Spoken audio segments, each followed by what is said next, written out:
जी चूक उद्धव ठाकरेंनी केली, अडून पडणं, भांडून राहणं, मुख्यमंत्रीपद कबूल केलं होतं, द्यायला पाहिजे, अशा प्रकारचं कुठले अडून पडण्याचं एकनाथ शिंदेचं नेचरही दिसत नाही आणि निदान यावेळेला ते अडून पडतील असं मला वाटत नाही. त्यामुळे असं आहे की स्वाभाविकपणे मुंबईचा महापौर हा भारतीय जनता पार्टीचाच असेल. सगळेजण देवेंद्र फडणवीस यांना धुरंधर ठरवत आहेत. ते जर धुरंधर असतील तर माझ्या मते एकनाथ शिंदे बाजीगर आहे. सगळ्यात मला आश्चर्य वाटतं राज ठाकरे यांचं, बघा कार्यकर्त्याच्या जीवावर पक्ष वाढत असतो. तुम्ही नगरपालिका लढणार नाही, ग्रामपंचायत लढणार नाही, महानगरपालिका लढणार नाही, कुठे लक्षच देणार नाही. आता नगराध्यक्षांच्या निवडणुका होता, राज ठाकरे 266 पैकी एकही जागा लढले नाही. का लढले नाही? तुम्हाला कोणी रोखलं होतं? 29 महानगरपालिकांच्या निवडणुका होत्या, किती ठिकाणी ठाकरे बंधू फिरले? कुठेच गेलेले नाही. घरात बसून चॅनलला मुलाखती देऊन लोकांनी तुम्हाला मतदान करावी अपेक्षा बाळगली, तरी मराठी माणसांनी मतदान केलं. म्हणून आज या 65 जागा तरी आल्या. हे शेवटचं आहे. ह्याच्या पुढे असं होणार नाही, हेही मी आज ठामपणे सांगतो. राज ठाकरे पूर्वी त्यांच्या सभांमध्ये सांगायचे लोकांना गृहीत धरू नका. आता लोकही त्यांना तेच मतदानातून दाखवून देतात, आम्हाला गृहीत धरू नका. ठाण्यामध्ये एक जागा फक्त शिवसेनेला मिळते, मनसेला एकही जागा मिळत नाही. डोंबिवलीमध्ये 5 जागा मनसेला मिळतात, नाशिकमध्ये 1 जागा मिळते, पुण्यात तर सगळं काहीच नाही. बाकीच्या उर्वरित महानगरपालिकांमध्ये पूर्ण 12 वाजले. तर या सगळ्या परिस्थितीत प्रत्येक ठिकाणी एकनाथ शिंदेने आपलं अस्तित्व दाखवून दिलं. राज ठाकरे सांगतात वेळ नव्हता, 4चे प्रभाग. ते कसे माहिती का? अभ्यासच करायचं नाही आधी आणि मग परीक्षेत नापास का आलो याची कारणं द्यायची, पेपर कठीण होता हो, मला काय कॉपी करायला मिळालं नाही हो, असलं ते सांगण्यासारखं आहे काहीतरी.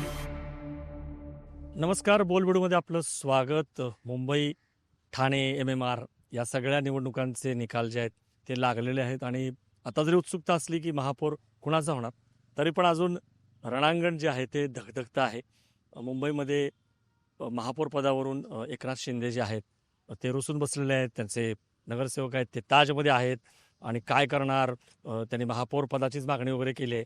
अशा बातम्या नाही म्हणता येणार, अफवांचा बाजार म्हणता येईल, रूमर, कारण जोपर्यंत ते खरे ठरत नाही. आणि आत्ता आपण ठाण्यामध्ये आहोत. ठाणे हा एकनाथ शिंदेंचा बालेकिल्ला आहे. येऊर, उपवन आणि आपल्या सोबत संदीप आचार्य आहेत, ज्येष्ठ पत्रकार, आणि त्यांच्याशी आपण बोलणार आहोत कारण त्यांनी जवळून सगळ्यांचंच राजकारण बघितलेलं आहे. शिंदेंचं असेल, उद्धव ठाकरेंचं असेल, ठाकरे बंधूंचं असेल, फडणवीसांचं असेल. काय घडलं या निवडणुकांमध्ये आणि त्यापेक्षा आता पुढं काय घडण्याची शक्यता, याची उत्सुकता सगळ्यांना आहे. स्वागत आहे या सगळ्या चर्चेमध्ये. सुरुवातीला मी जसं म्हटलं की कवित्व अजून बाकी आहे. जे काही एक परिस्थिती निर्माण झालेली आहे त्यातनं अशी एक चर्चा सुरू झालेली आहे की एकनाथ शिंदे कट्टू साईज जरी झाले असले तरी आता त्यांच्याकडे ट्रम्प कार्ड आलेलं आहे आणि ते बार्गेन करू शकतात आणि कदाचित त्यासाठीच हे सगळं चाललंय. तुम्ही जवळून राजकारण पाहिलेलं, शिंदेचं काय किंवा याचं काय, खरंच असं वाटतंय का की असं काहीतरी घडणार आहे का? आपलं केवळ एक मुख्यमंत्री दावोस दिल्लीवरनं परत येईपर्यंत एक मीडियाला खाद्य पाहिजे म्हणून हे चाललेलं आहे? तुम्ही जर लक्षात घेतलं असेल तर मुंबई महानगरपालिकेमध्ये जास्तीत जास्त जागा मिळण्यासाठी एकनाथ शिंदे आग्रही होते. शिवसेनेच्या त्यावेळेला मुंबईमध्ये 84-83 जागा निवडून आल्या होत्या. त्या अनुषंगाने आणि आजी माजी नगरसेवक जे आले होते त्या अनुषंगाने त्यांनी 101 जागा मागितल्या होत्या आणि जागा वाटपातही त्यांनी यशस्वी बार्गेनिंग करून 90 जागा मिळवल्या. ठाण्यामध्येही त्यांनी युती करायला भाग पडलं, जास्तीत जास्त जागा स्वतःच्या पदरात पडून घेतल्या. ठाण्यामध्ये शेवटपर्यंत भारतीय जनता पार्टीचे लोक नाराज होते आणि पण त्यांनी युती केली, ते स्वीकारलं, ॲक्सेप्ट केलं, या सगळ्या गोष्टी झाल्या. नवी मुंबईमध्ये युती होऊ शकली नाही. आता राहिला प्रश्न मुंबई महानगरपालिकेचा. निवडणुकीमध्ये भारतीय जनता पार्टीला काही एक हाती सत्ता मिळेल असं काही चित्र झालं नाही. 137 जागा लढूनही त्यांना जे अपेक्षित होतं ते काही यश मिळालेलं दिसत नाही आहे. निश्चितपणे गेल्या वेळेला ज्या 82 जागा होत्या त्या वाढून 89 झाल्या. पण ज्या पद्धतीने फोडाफोडी, पळवापळवी, सर्व राजकीय सामदंड भेद, गडकरींच्या भाषेत बोलायचं झालं तर लक्ष्मीदर्शनपासून सगळे प्रयोग जे काही झाले असं म्हणतात त्याप्रमाणे ते सगळं होऊन सुद्धा 7-8 जागाच फक्त त्यांच्या वाढ झाली. हा एक भाग. आता राहिला प्रश्न याच्यावरतीच, एकनाथ शिंदेंना 29 जागा मुंबईमध्ये मिळाल्या. एकनाथ शिंदे कट्टू साईज का झाले आपण नंतर बोलू शकतो वेगळ्या अनुषंगाने. तर आज महापौर पदासाठी किंवा कुठल्या स्टँडिंग कमिटीसाठी एकनाथ शिंदे हे अडवू शकतील का, ते तशी भूमिका घेतील का? तर मी जे काही एकनाथ शिंदेना आजपर्यंत ऑब्झर्व केलं आहे तर ते तशा प्रकारे अडवणुकीचं धोरण आता घेणार नाही. मुंबईत तरी निश्चितपणे घेणार नाही, कारण त्यांनी मुंबईत घेतली तर ठाण्याच्या बालेकिल्ल्यातही त्यांना परतफेड करावी लागेल. असंही एकूण ठाणे जिल्ह्यामध्ये त्यांना कट्टू साईज केलेलंच आहे पद्धतशीरपणे भारतीय जनता पार्टीने. आणि राज्यात ते सत्तेत आहेत, केंद्रात ते सत्तेमध्ये आघाडीचे घटक पक्ष आहेत. अशा वेळेला महानगरपालिका मुंबईमध्ये आज नाही उद्या 2.5 वर्षांनी जे काही मिळासेल ते मिळेल. पण जी चूक उद्धव ठाकरेंनी केली, अडून पडणं, भांडून राहणं, मुख्यमंत्रीपद कबूल केलं होतं, द्यायला पाहिजे, अशा प्रकारचं कुठलंही अडून पडण्याचं एकनाथ शिंदेचं नेचरही दिसत नाही आणि निदान यावेळेला ते अडून पडतील असं मला वाटत नाही. त्यामुळे असं आहे की स्वाभाविकपणे मुंबईचा महापौर हा भारतीय जनता पार्टीचाच बसेल. स्थायी समिती हा मुद्दा अत्यंत कळीचा असतो. स्थायी समितीच्या माध्यमातून तुम्हाला अनेक निर्णय घेता येतात. मुंबईच्या आर्थिक नाड्या स्थायी समितीच्या माध्यमातून तुमच्याकडे असतात. त्यामुळे स्थायी समिती भारतीय जनता पार्टी सोडेल असं मला वाटत नाही, शक्यताच नाही आहे ती. राहिला प्रश्न उपमहापौरपदाचा, तर उपमहापौरपद कदाचित मिळू शकेल. कदाचित तेही न घेता दुसरी काही जी वैधानिक म्हणजे आहेत अध्यक्षपद आहेत त्यातली काही घेतील. इम्प्रुव्हमेंट कमिटी आहे, शिक्षण समिती आहे, बाजार उद्यान समिती, अनेक समित्या आहेत. त्या जास्ती कदाचित घेऊन आपल्या लोकांना ते संधी देतील. ते कशा प्रकारे रणनीती करतील सांगता येत नाही, पण बार्गेनिंग करणार, अडवून ठेवणार हे धोरण याच्यामध्ये आत्ता तरी दिसणार नाही. म्हणजे जे आज सांगितलं की सर बाळासाहेब ठाकरेंचं जन्मशताब्दी वर्ष आहे 23 जानेवारीला ते सुरू होतंय. आता तारीख जवळ आलेली आहे आणि त्यामुळं अमित शहा सुद्धा उद्धव ठाकरे आणि राज ठाकरेंना एक धक्का देण्यासाठी म्हणून शिंदेंचा महापौर केला, शिवसैनिक महापौर केला वगैरे. आता असं हे परसेप्शन आहे, बरोबर ना? म्हणजे हा परसेप्शन किंवा हे आहे, पण तुम्हाला याच्यामध्ये अजिबात तथ्य दिसत नाही, हे इमोशनल ब्लॅकमेलिंग वगैरे असं काही होणार नाही. असं असतं तर मग एकनाथ शिंदेंना भारतीय जनता पार्टीने तेव्हाच मुख्यमंत्री केलं असतं ना. असं आहे, बिहारमध्ये त्यांनी नितीश कुमारला जागा कमी येऊन त्यांनी केलं होतं. अर्थात बिहारची निवडणूक नंतर झाली होती, पण महाराष्ट्रामध्ये सुद्धा तुम्ही जर बघितलं तर एकनाथ शिंदेने नाही त्यांनी मुख्यमंत्री केलं, त्यांनी उपमुख्यमंत्री केलं. त्यामुळे इथेही असं काही करण्याची शक्यता नाही येते. भारतीय जनता पार्टी एक हाती जिंकलेली आहे. मोदी शहांची ती इच्छा होती की मुंबईमध्ये भारतीय जनता पार्टीची सत्ता स्थापना व्हावी, ठाकरे उखडले जावेत, जे त्यांनी त्यांच्या पद्धतीने ठाकरेंची सत्ता मुंबईतनं घालवली. आता अशा वेळेला महापौरपद देण्याचा वेडेपणा भारतीय जनता पार्टी का करेल? 89 जागा मिळाल्यानंतर ते काही शक्य दिसत नाही आहे. स्थायी समितीसारखं कळीची जागा देणं तेही मुद्दा दिसू शकत नाही आहे, ते होणार नाही आहे. आणि असं जर इथे दिलं तर ठाण्यामध्ये मग एकनाथ शिंदेंना पर्याय द्यावं लागेल. आणि ठाण्यावरचं त्यांची जी काय एकतंत्री पकड आहे, हाती पकड आहे, त्या पकडीला भविष्यामध्ये सुरुंग लागू शकतो. तर तसंही ते करू देणार नाही आहेत. त्यामुळे मुंबईमध्ये ठीक आहे ना, टप्प्याने पुढच्या टप्प्यात मिळेल. आज जरी नाही मिळालं, समजा 2.5 वर्षांनी स्थायी समिती मिळेल, महापौरपद करायची ते सोडणार नाहीत मोक्याचं असल्यामुळे अशा सगळ्या गोष्टी होऊ शकतात. थोडक्यात ही एक प्रकारे लवचिकता आहे, ती दाखवते असं म्हणताय. पण मगाशी सांगताना तुम्ही शब्द वापरला की कट टू साईज हा सध्या खूप चर्चेचा मुद्दा आहे. शिंदे खरोखर कट टू साईज झाले का त्यांना कट टू साईज करण्यात आलं? म्हणजे जे काही 29, कारण बऱ्याच जणांचं म्हणणं होतं की त्याचा स्ट्राईक रेट खूप चांगला असतो लोकसभेला, विधानसभेला, आणि त्यामुळं त्यांचे अगदी ठीक आहे पण 40-50 पर्यंत तरी ते जातील. तर असं का घडलं नाही? ज्या जागा दिल्या त्या चुकीच्या दिल्या, हरणाऱ्या उमेदवारांची निवड चुकली, हे मुद्दाम केलं. तुमचं अनालिसिस काय? आता याच्यामध्ये अनेक गोष्टी आहेत. भारतीय जनता पार्टीचं एकूणच राजकारण तुम्ही बघितलं तर कोणत्याही संपूर्ण देशभरामध्ये ज्यांच्याबरोबर मैत्री केली, युती केली, आघाडी केलं, त्यांना सगळ्यांना नंतर सिस्टमॅटिकली संपवलेलं आहे भारतीय जनता पार्टीने. त्यांचं ते राजकारण आहे. राज्यस्तरीय पक्ष त्यांना मुळातच नको. ही भारतीय जनता पार्टीची ओरिजिनल धारणा आहे. त्यांच्या मागच्या काही वर्षांपूर्वीच्या महाधिवेशनात तो ठरावही झाला होता. त्यामुळे ते तशा अर्थाने कोणाला वाढू देतील असं वाटत नाही. परंतु एकनाथ शिंदेंची आज त्यांना गरज आहे, केंद्रामध्ये गरज आहे, राज्यातही त्या अर्थाने बघितलं गरज नसली तरी सुद्धा अप्रत्यक्षपणे त्यांनी जी काही आमदार मिळवले, 57 आमदार आहेत त्यांच्याकडे, 7 खासदार आहेत, या सगळ्या पार्श्वभूमीवरती एकनाथ शिंदेने एकदम डावलता येणं शक्य नाही आहे. आता राहिलं प्रश्न कट्टू साईज करण्याचा. मुंबईच्या अँगलने आपण बोलू तर मुंबईमध्ये एकनाथ शिंदे वाढणं, खूप मोठ्या प्रमाणात येणं, हे कदाचित भारतीय जनता पार्टीच्या नेतृत्वाला किंवा इथल्या स्थानिक नेतृत्वाला कोणालाही ते पटणारं असू शकणं थोडं कठीण वाटतं.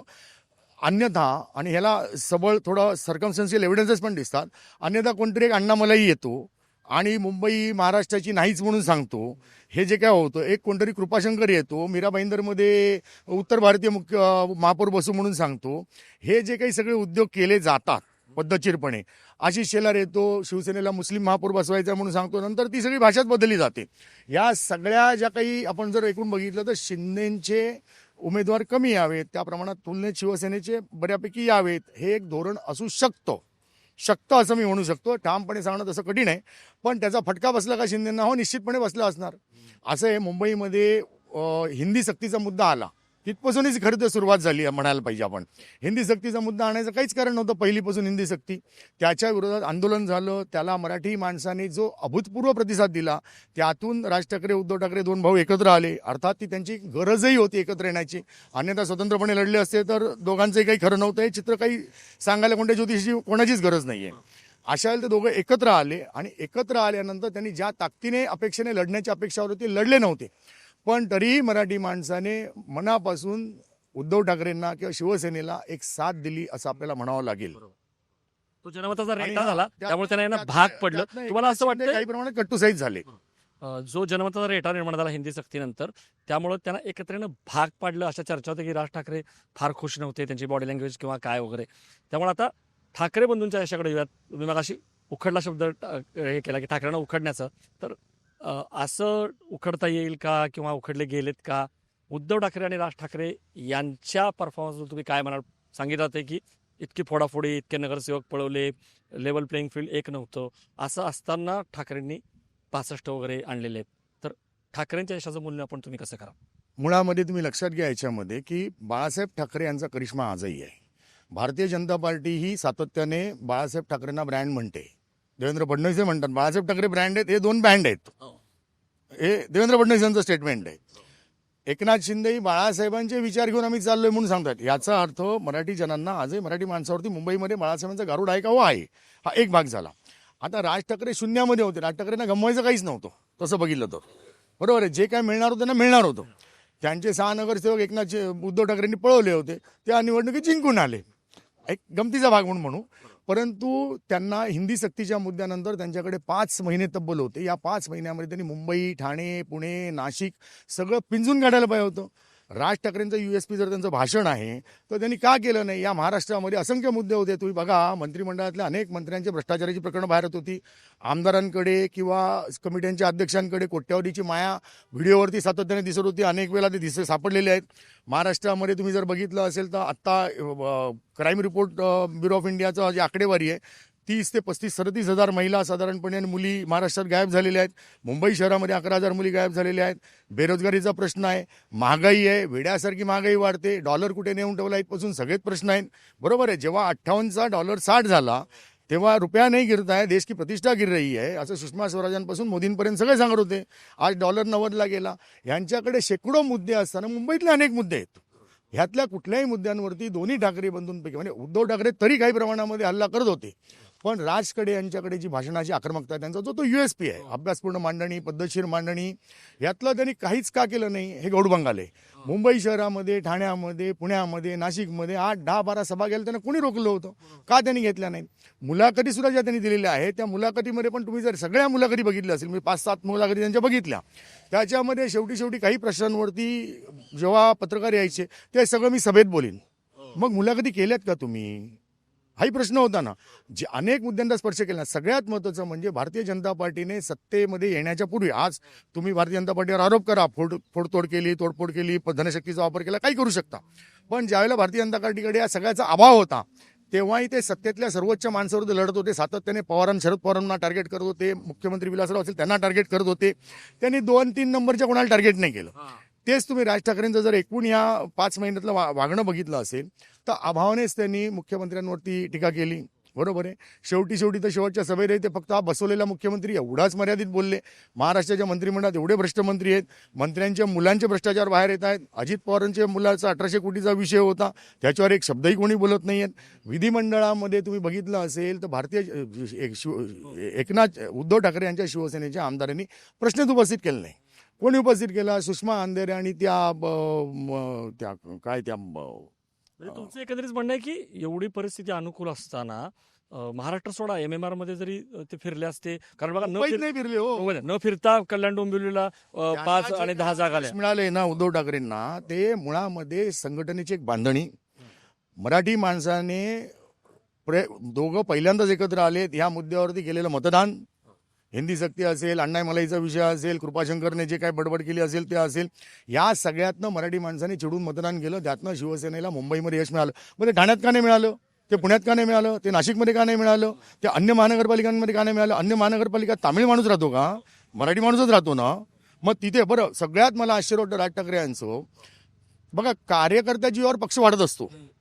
तुम्ही नगरपालिका लढणार नाही, ग्रामपंचायत लढणार नाही, महानगरपालिका लढणार नाही, कुठे लक्षच देणार नाही. आता नगराध्यक्षांच्या निवडणुका होता, राज ठाकरे 266 पैकी एकही जागा लढले नाहीत. का लढले नाहीत? तुम्हाला कोणी रोखलं होतं? ह्याच्यामध्ये लाखो कार्यकर्त्यांचे भ्रमनिराश झालाय ना मनसेच्या.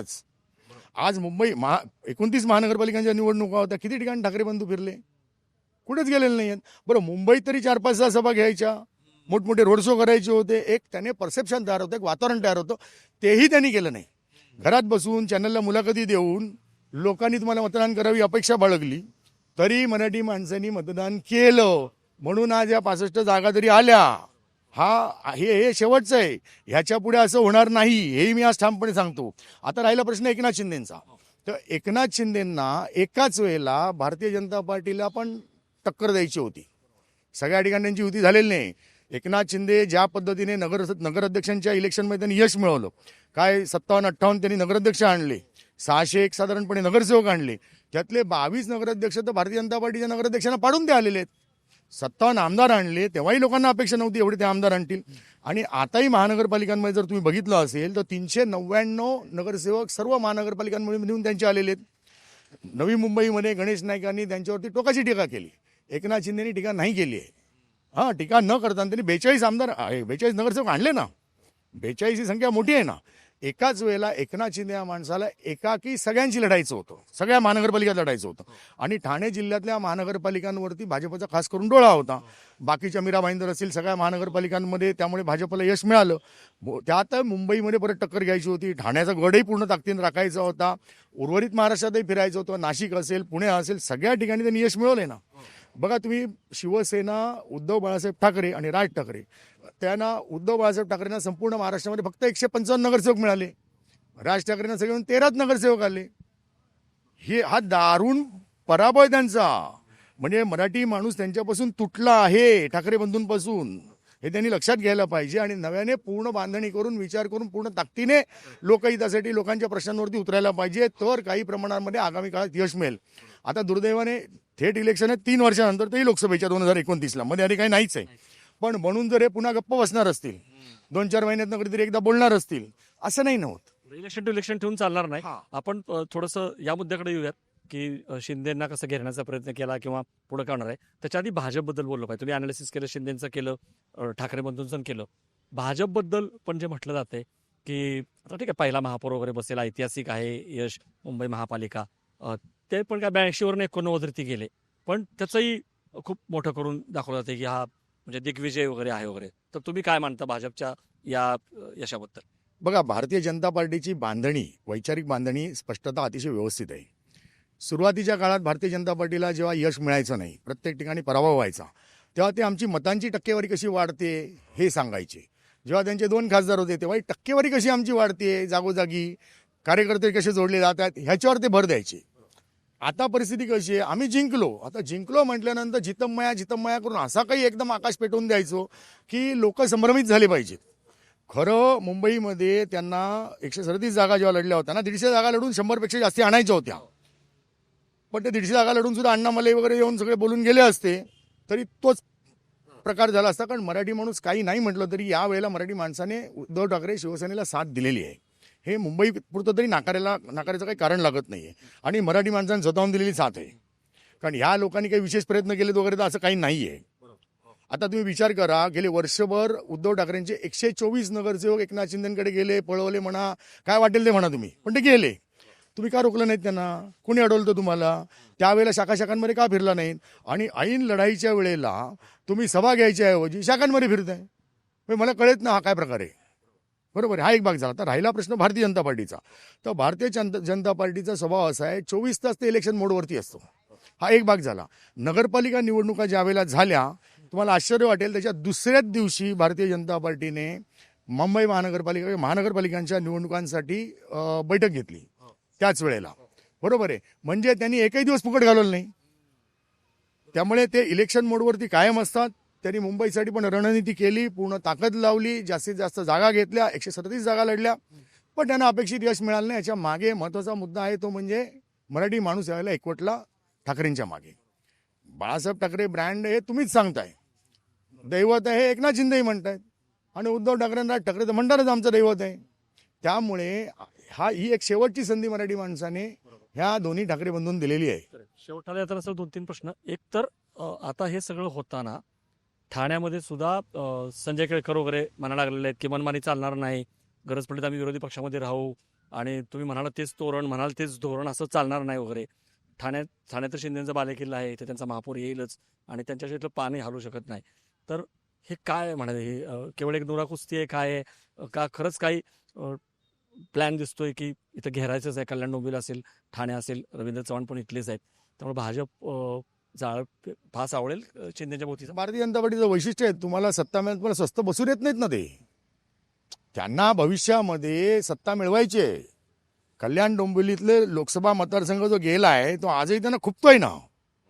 हे वैशिष्ट्य खुपतोच आहे तो. आणि ह्या सगळ्या पार्श्वभूमीवरती एकनाथ शिंदेनी ठाण्यामध्ये जी एखादी सत्ता मिळालेली आहे आणि मनमानी तर म्हणाल तर ठाण्यामध्ये जंगलराज आहेच. अहो मला सांगा, म्हणजे मी त्या बाबतीत स्पष्टच बोलतो, एकनाथ शिंदे 7 वर्ष पालकमंत्री आहेत. काय रस्त्यांची अवस्था आहे, काय ठाण्याचा विकास झाला आहे, काय शासकीय कार्यालय असतील किंवा मोठमोठी यंत्रणा असतील, चांगली कॉलेजेस असतील, मेडिकल कॉलेज असेल, काय काय उभं काय राहिलं आहे. बरोबर आहे. हा एक भाग झाला. भ्रष्टाचाराचा मुद्दा म्हणाल तर ठाणे महानगरपालिकेमध्ये आज कॉन्ट्रॅक्टरला द्यायला जो 30,000 कोटी रुपये बाकी आहे असं बातम्या पेपरमध्ये सगळीकडेच येत आहेत. त्याचं खंडन कोणीच केलेलं नाही आहे. बरोबर आहे. गटारची झाकणं बसवायला त्यांच्याकडे पैसे आहेत की नाही हा प्रश्न आहे. नगरविकास मंत्री असल्यामुळे एकनाथ शिंदे ठाणे महापालिकेला निधी देतात, त्यातनं हे सगळं तग धरलेलं आहे. आज तुम्ही जर बघितलं तर घोडबंदरला रस्त्याची भयंकर दुरावस्था आहे आणि तिथल्या सोसायट्यांमध्ये लोकांनी कोट्यावधींचे फ्लॅट घेऊन तिथे पाण्याची मारामारी आहे. टँकर माफिया चालतात. हे टँकर माफिया आहेत कोणाची, हाही प्रश्न आहे ना. जर तुमची एक अति सत्ता 25 वर्ष एकनाथ शिंदेची सत्ता ठाणे महानगरपालिकेत आहे, ठाणे जिल्ह्यामध्ये आहे, तुम्ही पालकमंत्री आहात, तर तुम्ही कंट्रोल करायला पाहिजे. हा प्रश्न मी त्यांनाही आमच्याकडे आलेल्या मुलाखतीत विचारला होता. नाही का निवडून देतात लोक? असं असेल तरी मग पर्याय नाहीये. पर्याय नाही आहे ना. आता मी तुम्हाला स्पष्ट सांगतो, संजय केळकर किती बोलले तरी संजय केळकर एकटेच बोलतात. संजय केळकरांच्या भारतीय जनता पार्टीचा कोणत्या नगरसेवक आवाज उठवतो? कोणी रोखलं होतं त्यांना? समजा ठाण्यात मनसे किती वेळाला शिंदेच्या थेट अंगावर गेली आहे, जातच नाही ना, गेलीच नाही ना. अविनाश जाधव आक्रमक नेतृत्व आहे, चांगलं नेतृत्व आहे, अनेक इश्यू घेतात. पण मी म्हटल्याप्रमाणे, मगाशी म्हटल्याप्रमाणे, भारतीय जनता पार्टी कायम थेट सत्तेतल्या सर्वोच्च नेत्याच्या विरोधात आक्रमक झाली. पवारांच्या नावाने पवारांवरती घणाघाती अटॅक करत राहायची. बरोबर आहे. मग तुम्ही इथे नावसुद्धा कोणाचं घेणार नाही. आता राज ठाकरे ठाण्यात सभेत आले होते, किती वेळा त्यांनी एकनाथ शिंदेचं नाव घेतलं? तुम्ही होतात त्या सभेला, तुम्हीच सांगा, एकदा तरी घेतलं का नाव? मग ही जर परिस्थिती असेल तर शिंदेशिवाय ठाण्यात पर्याय काय? बरोबर. आणि मगाशी बोलताना तुम्ही हेही म्हणाला की एकंदरीतच राज ठाकरे असतील, उद्धव ठाकरे असतील, त्यांना खरं तर वेळ होता. जर हिंदी सक्तीच्या मुद्द्यानंतर फिरले असते किंवा आदित्य फिरला असता, महाराष्ट्र पिंजून काढला असता लगतचा, तर होतं ते गौडबंगालच आहे. राज ठाकरेंबद्दल पण तुम्ही सांगा, तुम्ही जवळ ओळखलेला आहे. काय होतंय आता? खरोखर दीर्घकाळाची लढाई खेळण्यासाठी ते तयार आहेत का? ठाकरेंशी त्यांचं मनोमंथन झालेलं आहे, दिलजमाई आहे, पुढे जाऊन काय विलिनीकरण होऊ शकेल का? अनेक जण म्हणतायत की नाही, राज ठाकरेंबद्दल काही सांगता येत नाही. तुम्हाला स्वतःला काय वाटतं, राज ठाकरेंची पुढची वाटचाल कशी असेल? असं आहे, राज ठाकरेंची भूमिका अनेकदा बदलताना आपण बघितलेली आहे, सगळ्यांनीच बघितलेली आहे. म्हणजे लोकसभेमध्ये भारतीय जनता पार्टीला पाठिंबा दिला, नंतर लावरे तो व्हिडिओ लावला, कधी सोयीनुसार ठराविकच जागा लढायच्या. हे सगळं जे काही सातत्यपूर्ण नसलेलं जे त्यांचं धोरण होतं त्याचाही फटका त्यांना बसला. एक. नंबर 2, समजा पाडव्याला सभा घेतली, त्याच्यानंतर 2 महिने राज ठाकरे कुठे? हा राजकारणामध्ये मग ते पवार असतील, देवेंद्र फडणवीस असेल, एकनाथ शिंदे असतील, अजित पवार असतील, हे सतत लोकांमध्ये असतात, सतत लोकांशी बोलतात. मनसेचे नेते त्यांनी तरी कुठे विरोध करताना दिसले का? राज्यातल्या प्रश्नांवर आक्रमकपणे काही बोलताना दिसले का? त्यांना बोलू दिलं नाही दिलं काय, तो त्यांचं त्यांनाच माहिती. पण असं कुठे काही दिसतच नाहीये. तर लोकांची विश्वासार्हता तुम्हाला मिळवायला लागेल. राज ठाकरे पूर्वी त्यांच्या सभांमध्ये सांगायचे, लोकांना गृहीत धरू नका. आता लोकही त्यांना तेच मतदानातून दाखवून देतात, आम्हाला गृहीत धरू नका. हेच हे जे मतं मिळालेली आहे त्या मतांमधून तेच दिसतंय. पण तरी 2 भाऊ एकत्र आले, या मुद्द्यावर त्यांना मतं आज मिळाली. भविष्यामध्ये त्यांनी त्यांचा कामाचा पॅटर्न बदलला नाही तर त्याची किंमत अधिक प्रमाणात चुकवायला लागेल. आता राहिला प्रश्न असा येतो की मनसे आणि शिवसेना आगामी काळात पण एकत्र राहील का? तर उद्धव ठाकरेंनी पहिल्यापासून स्पष्ट केलेलं आहे की आम्ही एकत्र आलो एकत्र राहण्यासाठी. तर उद्धव ठाकरेंची भूमिका स्पष्ट आहे. राज ठाकरेंनी सांगितलं होतं महानगरपालिकेपुरती आमची युती आहे, भविष्यातलं ते काही ठामपणे बोललेले नाही आहेत. पण तरी माझं असं मत आहे, राज ठाकरेंबरोबर जाणार कोण? त्यामुळे भविष्यातही ज्यावेळेला 3 वर्षांनी निवडणुका होतील त्यावेळेला ते शिवसेनेबरोबर त्यावेळेच्या परिस्थितीनुसार जातील किंवा कदाचित जाणारही नाहीत. हे आत्ताच सांगणं अनप्रिडिक्टेबल आहे. पण एक जाता असंही म्हटलं गेलं, कॉन्स्पिरसी थिअरी, की या सगळ्याचे स्क्रिप्ट रायटर देवेंद्र फडणवीसच आहेत आणि देवेंद्र फडणवीस जे आहेत त्यांनाच वाटत होतं, एक तर राज ठाकरेंनी किंवा शिंदेने वाटत होतं की त्यांनी एकटं लढावं, नसेल तर मग ह्यांच्याबरोबर जावं. आणि मग आपल्याला हे काही काँग्रेस बाहेर पडेल, फूट पडेल वगैरे असं तसं कॉन्स्पिरसी थिअरी वगैरे किंवा हेच आहे. तर हे वाटतं तुम्हाला की असंच झालं होतं आणि त्यानुसार सगळं घडत आले? बघा, पूर्वी असं शरद पवारांबद्दल बोललं जायचं, महाराष्ट्रात काही झालं तरी पवारांनी केलं. आता लोक असं देवेंद्रबद्दल बोलतात. तर ते तसं असतं असं नसतं. आता जर आज सगळेजण देवेंद्र फडणवीसांना धुरंधर ठरवत आहेत, ते जर धुरंधर असतील तर माझ्या मते एकनाथ शिंदे बाजीगर आहेत. असं आहे ना की त्यांनीही ज्या पद्धतीने टक्कर घेतली, त्यांना एकाच वेळेला या दोन भावांची एका वेळेला टक्कर घ्यायची होती आणि ती त्यांनी यशस्वीपणे घेतली ना. मला सांगा, ठाण्यामध्ये एक जागा फक्त शिवसेनेला मिळते, मनसेला एकही जागा मिळत नाही. डोंबिवलीमध्ये 5च जागा मनसेला मिळतात. नाशिकमध्ये 1च जागा मिळते. बरोबर आहे. बुब्या पुण्यात बिण्यात तर सगळं काहीच नाही. बाकीच्या उर्वरित महानगरपालिकांमध्ये पूर्ण 12 वाजले. तर या सगळ्या परिस्थितीत प्रत्येक ठिकाणी एकनाथ शिंदेने आपलं अस्तित्व दाखवून दिलं. बरं, मुळामध्ये एकनाथ शिंदे पूर्ण महाराष्ट्र पिंजून काढला, देवेंद्र फडणवीसांनी पिंजून काढला. या महानगरपालिकेच्या निवडणुकींमध्ये 50पेक्षा जास्ती सभा घेतल्या, अनेक 30, 40, 35 मुलाखती दिल्या असतील. एकनाथ शिंदेनी पण साधारणपणे 38, 40, 45 सभा केल्या. बरोबर आहे. मग ठाकरे बंधूंनी किती सभा केल्या हो? कोणी रोखलं होतं? तुम्ही जोपर्यंत जाणार नाही लोकांमध्ये, तोपर्यंत कार्यकर्ता असतील, लोक असतील, यांचं परसेप्शन तयार कसं होणार? पण हे काही त्यांना माहीत नाही अशातला भाग नाही, पण ते का गेले नाही याचं उत्तर तेच देऊ शकतील. आणि वेळ होता. राज ठाकरे सांगतात वेळ नव्हता. 4चे प्रभाग ते कसे माहिती का? अभ्यासच करायचा नाही आधी आणि मग परीक्षेत नापास का याची कारणं द्यायची, पेपर कधी नव्हता हो, मला काय कॉपी करायला मिळालं नाही हो, असलं ते सांगण्यासारखं आहे काहीतरी. तर त्याला काही अर्थ नाही आहे.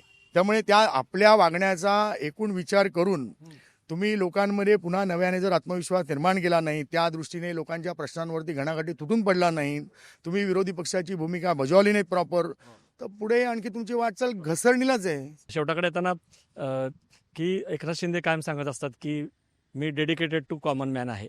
म्हणजे त्याच्यामध्ये सीएम येतं, म्हणजे डीसीएम जरी असलं तरी सीएम येतं. Common man. हां, कॉमन मॅन आहे म्हणजे सीएम, चीफ मिनिस्टर किंवा कॉमन मॅन सीएम. कुठंतरी ते सीएम पद अजूनही त्यांच्या डोक्यामध्ये आहे, ते विसरू शकत नाहीत. आणि त्यामुळं त्यांना पण असं कुठेतरी वाटू शकतं की भविष्यामध्ये समजा देवेंद्र फडणवीस हे दिल्लीला पुढच्या काळामध्ये गेले, अशी पण चर्चा आहे ना की आता एवढं सगळं यश मिळाल्यानंतर पुढचं त्यांचं लक्ष हे असू शकतं आणि कदाचित महाशक्ती किंवा अमित शहा आपल्याला करू शकतात. त्यांच्याकडे पेशन्स पण आहेत. त्यामुळे मी ऑपरेशन करतो, मी डॉक्टर आहे, मी थांबणारा नाही, मी पळवणारा वगैरे आहे, असं तुम्ही शिंदेना जवळून बघितलेलं आहे. शिंदेची तुम्ही हीच ताकद सांगितली मगाशी की त्यांच्याकडं पेशन्स आहेत, फ्लेक्झिबिलिटी आहे, लवचिकता आहे. त्यामुळे असं काही एवढ्या महापौरपदासाठी वगैरे ते असं काही करणार नाहीत. तुम्हाला शक्यता वाटते परत एकदा त्यामुळे शिंदेना मुख्यमंत्री पद मिळू शकतं? मी शिंदेंना बाजीगर का म्हणालो, त्याचं कारणच ते होतं. जो हार के भी जीतता है उसे बाजीगर कहते हैं. म्हणजे त्यांनी जेव्हा ते बंड गेलं, त्यानंतरची जी काही त्यांची परिस्थिती होती, त्या सगळ्या परिस्थितीनंतर ते ज्या पद्धतीने उभे राहिले आणि मुख्यमंत्री झाल्यानंतर त्यांनी बघा घराचे दरवाजे उघडे ठेवले, अक्षरशः जत्रा लोटायची तिकडे. बरोबर आहे. प्रत्येकाला आपला बघा, कामं सरकारमध्ये सगळ्यांचीच होतात असं नाही. कदाचित मुख्यमंत्र्यांची कित्येक वेळेला काही कामं होत नसतील. एकदा पूर्वी देवेंद्रजी मला स्वतःहूनच बोलले होते की मुख्यमंत्री म्हणून माझे सगळेच विषय सुटतील, असं नसतं ना. हे शक्य नाही. यंत्रणा आहे ती, त्याच्यामध्ये अनेक अडचणी येतात, अनेक गोष्टींमध्ये काय काय त्रुटी असतात, काही गोष्टींमध्ये करताना काही अडचणी येत असतात. तर त्यामुळे एकनाथ शिंदेच्या बाबतीत असं म्हणता येईल, पण त्या माणसाने जनसंपर्क अफाट ठेवला. इतका अफाट ठेवला आहे की तुम्ही कितीही म्हणा, तुम्हाला आवडो किंवा न आवडो, एक तर मेडिकली त्यांचं काम खूप चांगलं आहे, जसं देवेंद्र फडणवीसांचं पण अफाट काम आहे. बरोबर आहे. मुख्यमंत्री म्हणून त्यांनी मुख्यमंत्री वैद्यकीय सहायता निधीमधून 2.5 वर्षामध्ये 400 कोटीपर्यंत वाटले. देवेंद्रजीने जवळजवळ 600-700 कोटी रुपये वाटले. आता हे कसं आहे माहिती आहे का, लोकांप्रती तुम्ही आहात असं जर लोकांना वाटायला लागलं हळूहळू. सुरुवातीला बंड झालं, गद्दारी झाली, अमुक झालं, सगळे विषय संपले ना. पण हा माणूस कामच करतोय ना, 24 तास लोकांना अवेलेबलच राहतो ना. तुम्ही त्याला थांबवणार कसं? तुम्ही धावणार नाहीत आणि नुसतीच टीका करणार आणि तो माणूस दिवस रात्र धावतोय. तुम्ही रोखणार कशी त्याला? मी ज्याप्रमाणे सांगितलं की भारतीय जनता पार्टी 24 तास इलेक्शन मोडवर असतो, तसं एकनाथ शिंदे 24 तास लोकांमध्ये असतात. तर लोकांमध्ये असण्याचा त्यांना फायदा हा मिळणार. बरोबर. आणि दुसरीकडं उद्धव ठाकरे जे आहेत, आता 2029 पर्यंत काही निवडणुका नाहीत महाराष्ट्रामध्ये. उद्धव ठाकरे 70 पार करतील, राज ठाकरे 65च्या जवळ पोचतील. आदित्य अमित आत्ता उतरले या निवडणुकीपुरते का होईना, प्रेझेंटेशन वगैरे.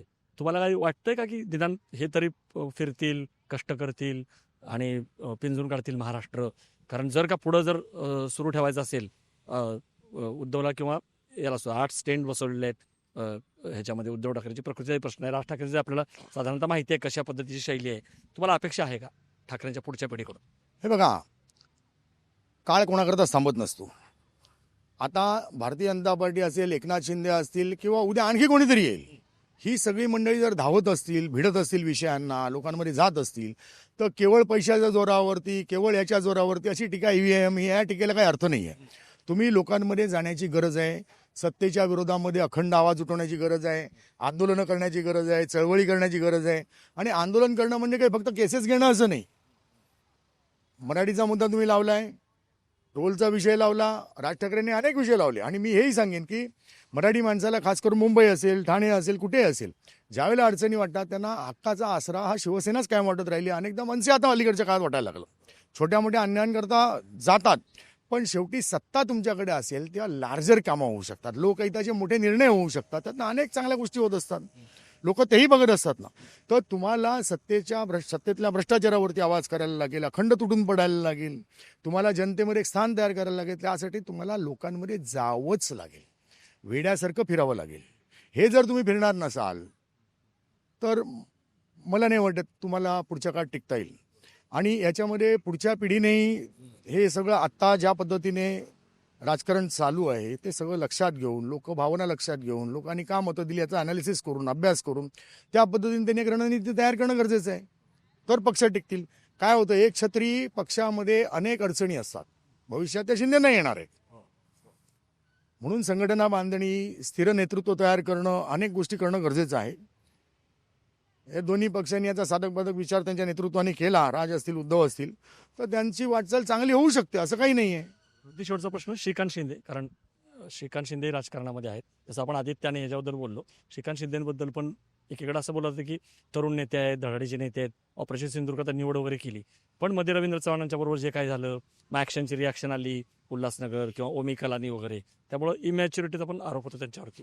त्यांच्याविषयी काय सांगा? मुळात तुम्ही लक्षात घ्या, श्रीकांत शिंदे ऑर्थोपेडिक सर्जन आहे, उच्च शिक्षित आहे. मी जे श्रीकांतला पहिल्यापासून बघतोय, श्रीकांत शिंदेंना, त्याच्यामध्ये मुंबई महानगरपालिकेमध्ये सुद्धा त्यांनी प्रचंड काम केलेलं आहे.